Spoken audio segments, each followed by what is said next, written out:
इस वीडियो में जानेंगे कि रेलवे ने जो नया फार्मूला निकाला है आपका जो है नॉर्मलाइजेशन का। पहले भी रेलवे में नॉर्मलाइजेशन होता था, लेकिन वो फार्मूला अलग था। और जो नया फार्मूला है उससे कितना नंबर बढ़ सकता है, कितना घट सकता है, पूरे एक उदाहरण देके आपको एग्जांपल देके समझाएंगे कि कितना नंबर वालों का नंबर बढ़ सकता है, कितना नंबर बढ़ेगा, कितने नंबर वालों को, कितने नंबर वालों को नहीं बढ़ेगा। तो सारा कुछ हम पूरा डिटेल से जानेंगे इस वीडियो में, क्योंकि नॉर्मलाइजेशन से किसी तरह का भी अगर आपका कोई तरह का क्वेरी है तो इस वीडियो में आपका पूरा होने वाला है। तो सबसे पहले देखते हैं कि कितने तारीख को रेलवे ने नोटिफिकेशन दिया था कि नया नॉर्मलाइजेशन का फॉर्मूला के बारे में। तो देख लेते हैं उसका भी।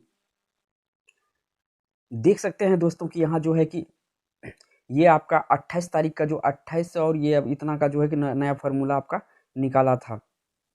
तो इसी फार्मूला के बेस पे होगा।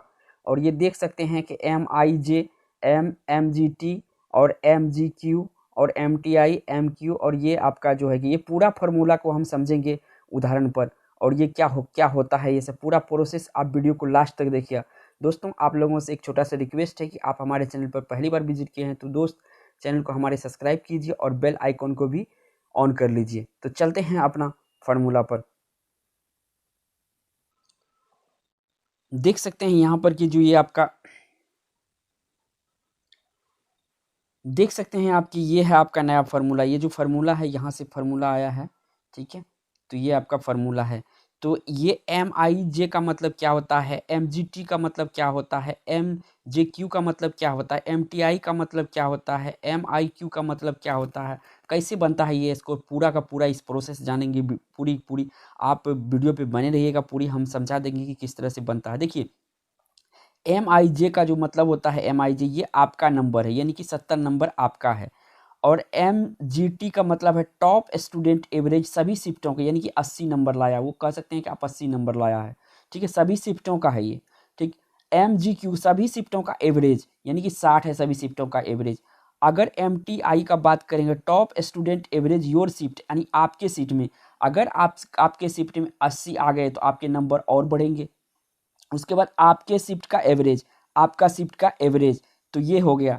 अब चलते हैं इसका एक उदाहरण, एक एग्जाम्पल से समझेंगे कि किस तरह से नंबर ये आपका जो है बैठाया जाता है। तो एक बात और ध्यान रखिएगा, यहाँ जो आपका मार्क्स दिया जाएगा, यहाँ पर मान के चलिए कि आप मार्क्स लाए हैं 74, 74 लाए हैं। इनमें से जितना आप रॉन्ग किए होंगे, मान के चलिए आप 12 क्वेश्चन रॉन्ग करते हैं, तो 12 गुना आप जो है कि 12 क्वेश्चन रॉन्ग करते हैं तो 12 बट्टे आप 3 कर लीजिए, यहाँ से आप 4 घटा लीजिए, तो आपका जो रॉ स्कोर बनेगा ये 70 बनेगा। तो ये आपका स्कोर हो गया।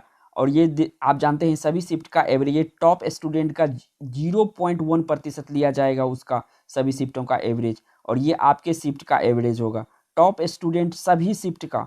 तो ये होगा, ये योर शिफ्ट है और ये सभी शिफ्ट का ये है आपका। तो चलते हैं उदाहरण से समझ लेते हैं इसको। तो देखिए, एक उदाहरण लिए हैं यहाँ, उदाहरण से आप आसानी से समझ सकते हैं। तो देखिए, सबसे पहले देखेंगे तो ये जो है कि 80 जो लाया गया है, ये आपका देखिए यहाँ पर टॉप स्टूडेंट जो है सभी शिफ्टों के, इसका एवरेज है ये 80 नंबर। 60 नंबर कहाँ से आया है, तो ये 60 नंबर जो है ये आपके शिफ्ट क्या है, ठीक है। उसके बाद ये जो 60 नंबर है ये सभी शिफ्टों का है, ठीक है। और उसके बाद 70 नंबर जो है, 70 नंबर ये आपका मार्क्स है।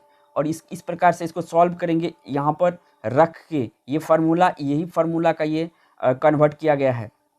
तो यहाँ पर क्या हो जाएगा, इसमें से अगर माइनस करेंगे तो यहाँ से 20 निकलेगा, और यहाँ से माइनस करेंगे तो 10 निकलेगा, और इसमें से 10 घटा के माइनस करेंगे तो गुना 10 हो जाएगा, और ये 60 हो जाएगा।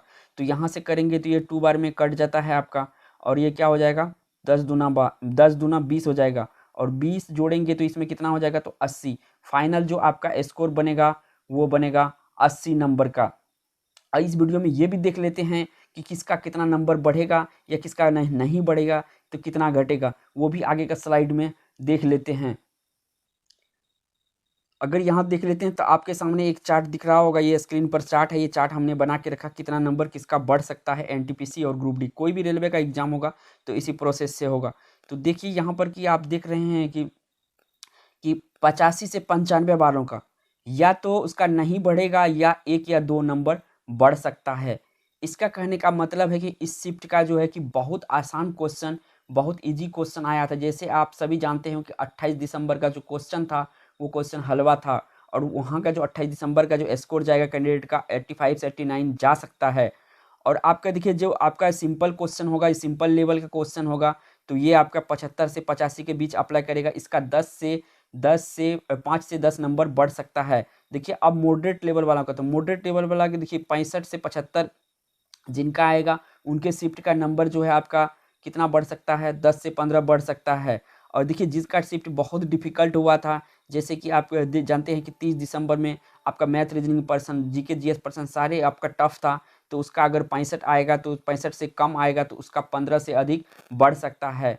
तो दोस्तों ये तरीका होता है नॉर्मलाइजेशन करने के बाद। नॉर्मलाइजेशन करने में फ़ायदा उनको होता है जिनका शिफ्ट टफ होता है। और आप एक गलती नहीं कीजिएगा, आप लोगों से रिक्वेस्ट है, क्वेश्चन का नेगेटिव मार्किंग नहीं करवाइएगा। जैसे कि आप जो क्वेश्चन जानते हैं वही क्वेश्चन को टिक करिएगा, अदरवाइज आप टिक नहीं, तुक्का नहीं मारिएगा, क्योंकि आपको वहाँ पे भी नेगेटिव मार्किंग और नॉर्मलाइजेशन करने के बाद भी फायदा नहीं होगा। अगर आपके क्वेश्चन शिफ्ट में क्वेश्चन टफ है तो सबके लिए टफ है, आपको ये फायदा नॉर्मलाइजेशन में जरूर मिलेगा कि आपका क्वेश्चन ज़्यादा नंबर बढ़ जाएगा। देखिए यहाँ पर अगर 65 से कम है आपका मार्क्स, तो यहाँ 15 से अधिक 20 भी बढ़ सकता है, 30 भी बढ़ सकता है। तो ये बात हमेशा ध्यान में रखिए, क्वेश्चन टफ है तो आप जो है कि तुक्का लगाने की कोशिश नहीं कीजिए, नहीं बन रहा है क्वेश्चन छोड़ के आगे का बना के आइए।